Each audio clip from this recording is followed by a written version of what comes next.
Hey guys, this is Comic Uno, and today I'm doing Comic Uno's Best Comics of the Week, and this is the show where I review all the comics I've read this week in one show, from least favorite to best pick of the week. So let's get started. This week I had 11 comics, which is a pretty heavier haul for these times of comics, so let's get started. So number 11 for me is, sadly, The Amazing Spider-Man issue 46.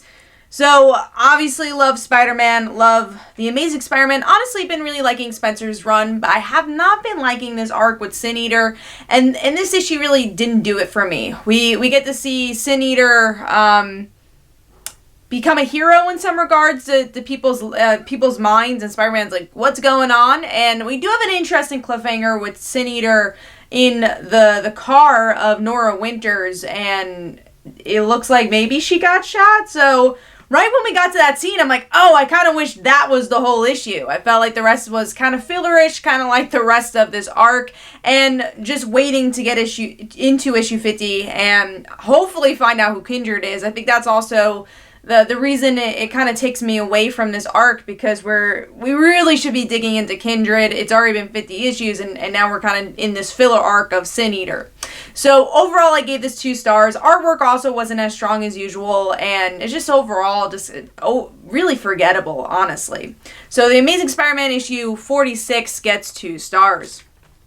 Moving on to number 10, which is another series I'm disappointed to see so low, and that is Willow issue 2. Now, with Buffy, I have a negative with a lot of the books that have been coming out, is that I feel like that it's been kind of rushing the story, I would say, right? We had already an event with Buffy. We have the Angel book. We have spin-off books. And I don't feel like this Buffy universe has really explored itself enough to have a Willow solo book or miniseries or an event like Hellmouth. And I just want to live with the characters a little bit. Now, with this book, I feel like it's kind of the opposite effect where, I said that with Hellmouth, like, I want to live with the characters. I feel like this book kind of lived with the character too much, where not a lot happens. The pacing's a little off for me on this one, where Willow is getting used to the town that she's living in right now. She went away from Sunnydale, and in the end of the issue, once again, kind of a similar thing with Spider-Man, you find out that there's witches, and I'm like, oh, I wish that the rest of this book was that cliffhanger, because I'm like, oh, that's so interesting, and Willow's kind of finally embracing this, even though I think in the solicits we knew this was going to be a witch town anyway, so it wasn't a big shock, but I felt like that was so much more interesting than the other things that were being explored in the issue. Again, there's a lot of time spent on her buying a sweater, so I just felt like the pacing could have been a little stronger for this one, and I just want to really see why exactly we have a Willow miniseries and how that's going to connect into the main title, just because, again, I think it's been a little off on the progression of the characters in the story, because it relies so much on you having that love from the TV show, but I think this is the perfect opportunity for people who've never read Buffy to get into Buffy too, and I don't know if it's doing that as much with the recent issues. So Willow issue 2 gets 2.5 stars, and that is number 10. Also, the artwork was kind of plain for that one, too. Alright, so moving on to number 9, which is the Immortal Hulk, issue 36. This was kind of a plain old action issue. We get to see some more monster characters. We get to see, I think, a Absorbing Man gets the gamma in him, which was interesting, and definitely there's a lot of cool visuals here, especially because Joe Bennett's back on the book, which is great. I think it's been a couple issues since we haven't seen him.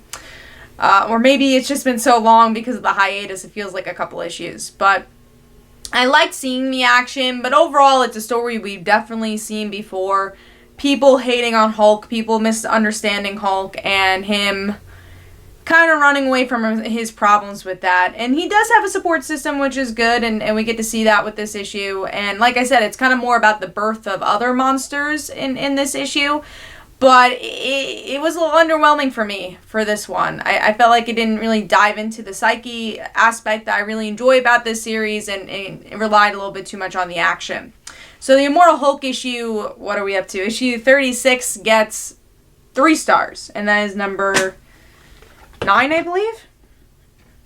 Alright, moving on to number 8, which is Empyre X-Men issue 3. This is the penultimate issue of this mini-series.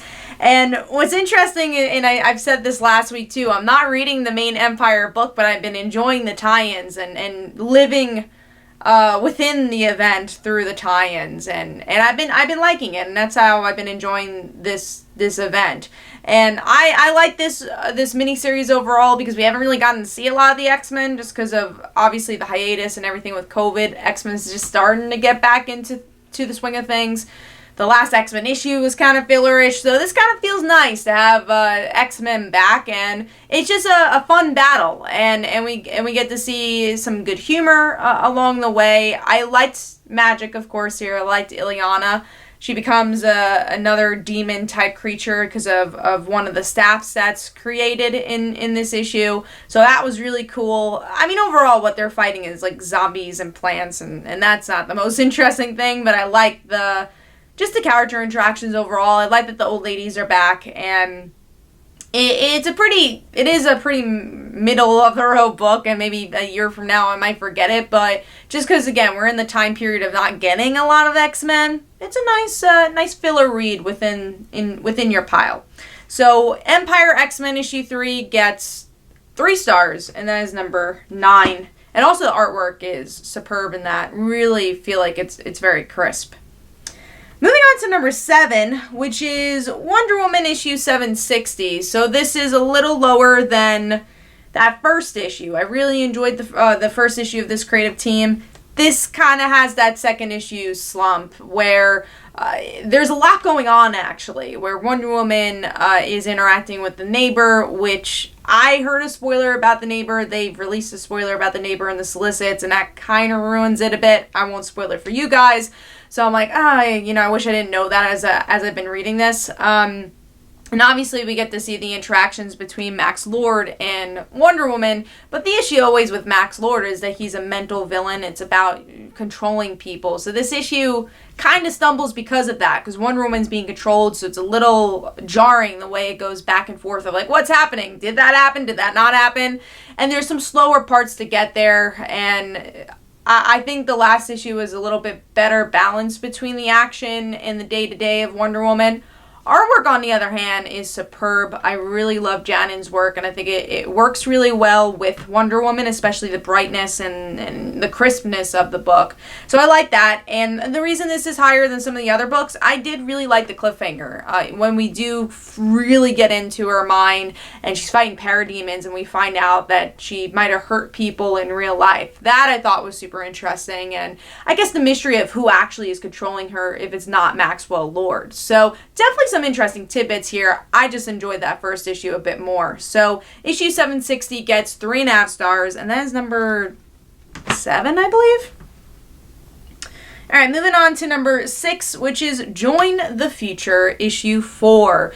I really like this indie book. It's definitely one of my favorites on stands right now for as far as indies go. And with this issue, we get a little bit more of what we've been expecting. Our main character just saying no, no, no to this future land and doing everything in her power to stick to her guns in literally for this issue. And it's a little slower. I mean, that's kind of all that's going on. There's not like a ton of plot progression in that regard, but there's some good character work here, and it makes you really want to root for the main character, and I like the main character. So overall, I thought it was a pretty fun read, and giving that one 3.5 stars, and that is number 6. Moving on to number 5. So we're in top 5 now, and that is Adventureman issue 3.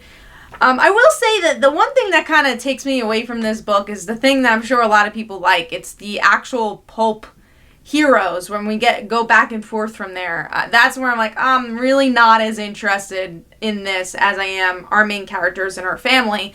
But most of it is our main characters and the family. And there's some interesting mystery going on. She's growing like 18 inches and her hearing's kind of coming back, and her mind is definitely not where it is. Like it's glowing when they look at the MRI. So there's a lot of interesting things going on, and some good mystery of how she's connected to Adventureman. Is she getting powers of some sort? Her blood's a universal blood donor, so that was interesting. So a lot of cool points happening in this issue, and her just going with the flow. She's just kind of happy and just wanting to be a hero, and the family just has all question marks in their mind right now, and I like the dynamic of that. Artwork's really good in that regard too, to really show those changes. The lettering also is just so superb in this book. The small little minute details of us seeing that our main character is yelling a little bit louder because she doesn't have her full hearing, but she has hearing enough that she can, audibly speak, and we get to see that, and maybe her learning that, and I love that in the lettering. I thought that was really cool. But yeah, overall, I've been enjoying this book, and again, I think it's so surprising. The part I don't like is like the pulp sideline that we go into, but once we get into reality, I'm like, oh, all for it. So Adventureman issue 3 gets 3.5 stars, and that is number 5. All right, so looking to see if it was a $3 book or $3.99. It is $3.99. It was just the lettering on the cover. All right, moving on to number 4, which is Captain Marvel, issue 19. Guys, if you're not reading Captain Marvel, I very much recommend it. I love what Kelly Thompson's been doing with the character. And also, once again, like I was saying before, I'm not reading Empyre, but there are some really good Empyre tie-ins, and Captain Marvel is one of them, where we get to see her try to deal with being an accuser and the responsibility and power that comes along with it. And maybe because she was not controlled, but she was being a bad guy in the last arc, I think, she's a little fearful of what power can do. So she definitely relies on her friends. And I love the ending where we get to see her create her own Carol Core and separate the power with her friends. So we get to see Rhodey, Havoc, and Havoc, right? I think so. Not Havoc. What's her name? From Avengers Academy. Anyways, her, and then also Jennifer and Jessica, Spider-Woman Jessica, even though both Jessicas are referenced in this issue with their detective skills. And we get to see them go off. And I really like that cliffhanger. But one thing I really enjoyed about this issue, too, was seeing Carol's sister adjust to normal life and obviously not know what Earth life is like. And her, chilling out with Chewie, the cat. So I like that. I thought it was a really fun issue, and we really get to see the progression of that family bond, but at the same time still dealing with the Empyre stuff and the accuser stuff. I thought it was a really well done balance. Artwork is so solid for this book too. Again, it really does a great job with the action and the heavier stuff, but then the comedic moments between Carol's cat and her sister was really well done here too, just through the visuals. So overall, Captain Marvel, really solid book. I've been really enjoying this arc. So Captain Marvel gets 4 stars, and that is number 4. Moving on to number 3. Guys, if you're not reading this book, please do yourself a favor and read one of the best indie books out there right now, one of the best books period out there right now, and that is Red Mother issue 7. I love this book, and this is just expert pacing, and I say this every single time I review this, but I can't say it enough. For horror, you need to have good pacing, you need to have good tension, and I love the way this book does that. And with this book, or with this issue, we get to see our main character, Daisy, is dealing with trying to solve the puzzle for work, and her work is really fishy, right? You got these employees who have tattoos. You don't have a really great boss. At least he's a really demanding boss, and she just needs to chill a little. She met this guy, and she kind of goes full throttle with that. And we'll see the consequences of that, because a lot of this story is her ignoring her trauma, ignoring her issues, and just trying to really move forward when she's not ready to move forward. And obviously she lost her fiance. She's still dealing with those emotions. So her putting her emotions on the line with this other guy, what's that gonna do to her and her connection to the Red Mother? We'll have to see. But overall, man, I really enjoyed this. I love learning more about Daisy. I like the little symbolisms throughout. Like the bar has this red eye going on for it. Just a red symbolism in general. We got a lot of that going on. And just a Red Mother sneaking up throughout every issue and not really being in the forefront, but each time it's just building that tension. So I really enjoyed this issue. Another great installment for Red Mother. So, and also the artwork is superb and goes into that pacing and revels in those small moments as well. Even just her putting eye drops in her eye is interesting and intriguing, and I love it, and just really helps with that character building. So I'm giving that 4 stars, and that is number 3.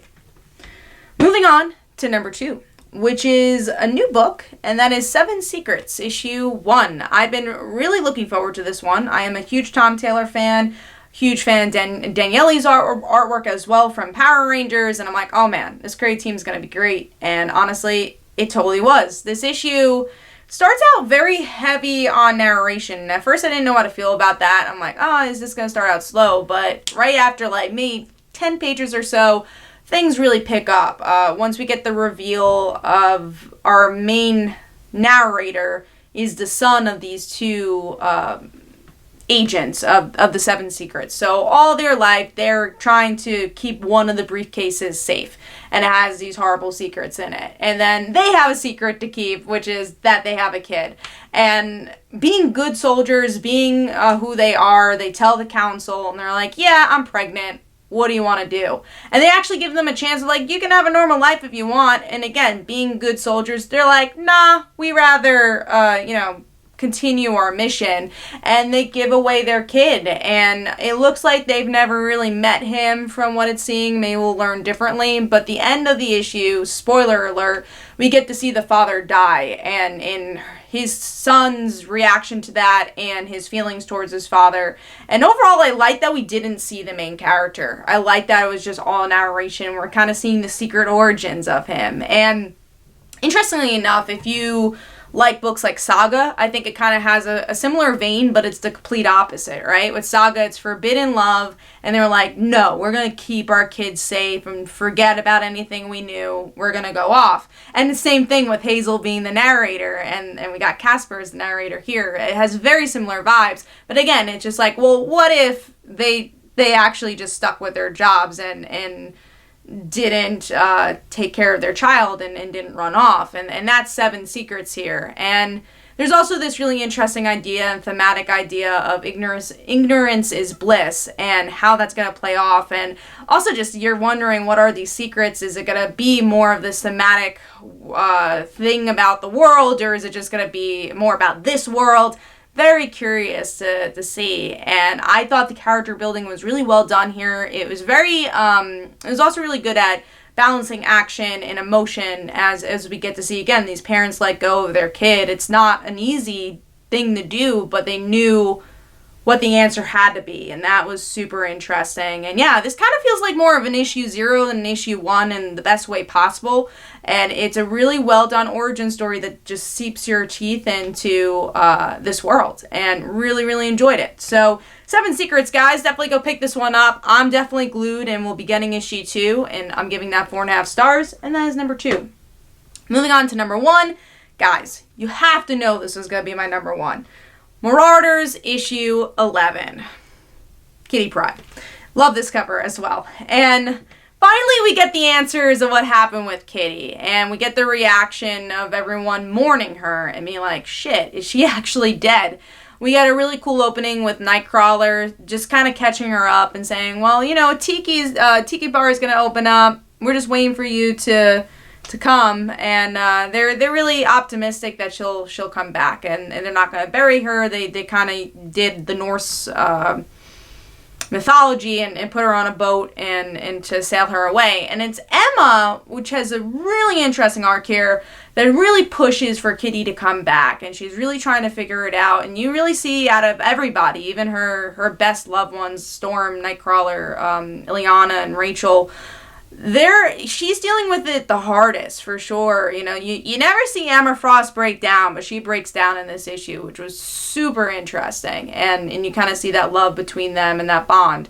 And she's able to figure out it's her phasing that's preventing her to go through the texture of the bubble, whatever it's called, the husk. And she's able to phase out, and she's cool, and they still got to deal with everything that's been going on with the Black King and all that fun jazz, and it's this kind of comfort of Rachel and Emma hugging it out, and them having their own secrets that they're gonna have to provide as well as these missions go on. And really interesting issue. Like I said, I thought it was a really good character building issue, and I don't know, guys, Kitty and Emma, I'm definitely seeing some love in the air. I'm just gonna say that. I really think that's the direction they're going, and I hope that's the direction they're going. Always have shipped Kitty and Emma, but you really get to see that here, especially like Kitty mentions the kiss that Emma gave her. It's like, of course that's how you're gonna feel. And I just love their dynamic overall,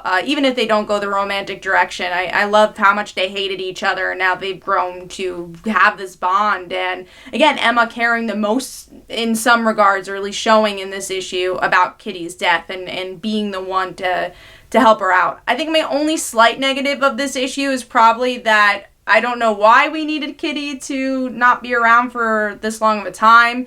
I hope that phasing bit actually plays a part in a future story arc and is important, and we'll see, because maybe she's different and special in some regard because of her phasing power. I do hope that's something we see with the future.